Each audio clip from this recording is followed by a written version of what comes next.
ಸಿಗ್ತಾ ಇದೆ. ಓಕೆ, ಕಥಾಚಿತ್ರ ನೋಡಿದ್ರ ಅವರಿಗೆ ನಾನು ಬರೀ ಕ್ಯಾರೆಕ್ಟರ್ ಟೀಸರ್ ಮಾತ್ರ ಕಳಿಸಿದ್ದೆ. ಸೊ ಅದಕ್ಕೊಂದು ಹಾರ್ಟ್ ಸಿಂಬಲ್ ಕಳಿಸಿದ್ಲು, ನೈಸ್ ಗುಡ್ ಪಾ ಅಂತ ಅಷ್ಟೇ.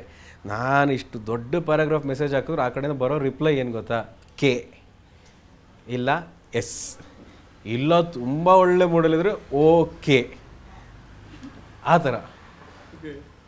ಬರೀ ಜನರ ಜೊತೆ, ನಮ್ಮ ಜೊತೆನೂ ಅಷ್ಟೇ ಮಾತಾಡ್ತಾ ಇದ್ದೆ ನೋಡೋದು, ಬರೀ ಮನೆಯವ್ರ ಜೊತೆ ಮಾತ್ರ ಆ ಥರ ತರಲೆ ತುಂಟಾಟ ಜೋರು ಇವೆಲ್ಲ ಮನೆಯವ್ರ ಹತ್ರ.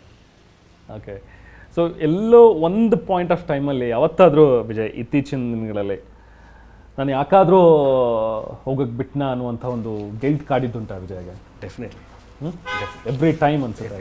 ಎವ್ರಿ ಟೈಮ್ ಯೂಶ್ವಲಿ ಹೋಗು ಅಂತೇಳಿ ಟ್ರಿಪ್ಪಿಗೆ ಅಂತ ಪ್ಲ್ಯಾನ್ ಮಾಡಿದಾಗ ನಾನು ಹೋಗ್ತೀನಿ ಅಂತ ಹೇಳೋದು. ಈ ಸಲ ಯಾವ ಥರ ಆಯಿತು ಅಂದರೆ ನಾನು ಹೋಗಲ್ಲ ಅಂತ, ನಾನು ಬೇಡ ಅಂತ ಹೇಳಿದ್ರೆ ಹೋಗ್ತಿರ್ಲಿಲ್ಲ. ಯಾಕಂದರೆ she was taking care of mom. ಇಲ್ಲಿ ನಮ್ಮದು ಒಂದೊಂದು ಕೆಲಸಗಳು ನಡೀತಾ ಇತ್ತು, ಇವೆಲ್ಲ ನಡೀತಾ ಇತ್ತು. ಬೇಡ ಜನ ಆಮೇಲೆ ಹೋಗೋಣ ಬಿಡು ಅಂತ ಹೇಳಿದ್ರೆ ಡೆಫಿನೆಟ್ಲಿ ಹೋಗ್ತಿರ್ಲಿಲ್ಲ.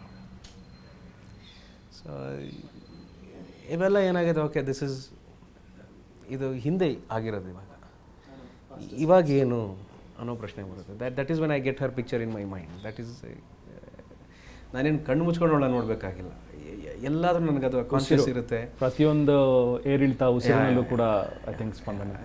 It is A presence, it is everybody knows. ನಾನು ಅಂತಲ್ಲ, ಪ್ರತಿಯೊಬ್ಬರು ಮನೆಯಲ್ಲೂ ಪ್ರತಿಯೊಬ್ಬರು ಯಾರ್ಯಾರಿಗೆ ಈ ಥರ ಅನುಭವ ಆಗಿದೆಯೋ ಅವ್ರಿಗೆಲ್ರಿಗೂ ಅದು ಗೋಚರ ಆಗುತ್ತೆ.